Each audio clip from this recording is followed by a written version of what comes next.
Hello అండి, welcome to owner sweet home. ఈరోజు recipe వచ్చేసి గోరుచిక్కుడుకాయ ఫ్రై అయితే చేస్తున్నాను. ఇందులోకి నేను పల్లీల కారం అయితే వేస్తున్నాను. ఈ ఫ్రై రైస్లోకి చాలా బాగుంటుంది. ముందుగా ఇక్కడ నేను గోరుచిక్కుడుకాయలు అయితే ఉడికించి పెట్టుకున్నాను.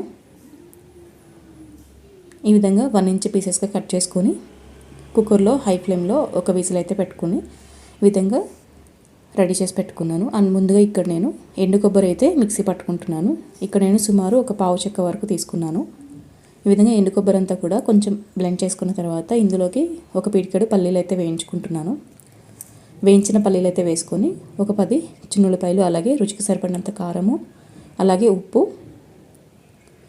కొంచెం జీలకర్ర అయితే వేసి దీన్ని బరకగా మిక్సీ పట్టుకోవాలి.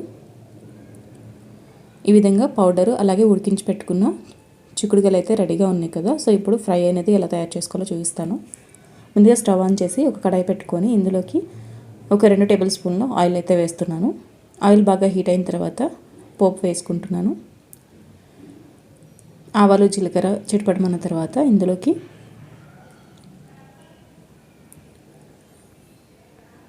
కట్ చేసి పెట్టుకున్న ఉల్లిపాయలు, అలాగే కొంచెం కరివేపాకు అయితే వేసి బాగా ఫ్రై చేసుకుంటున్నాను.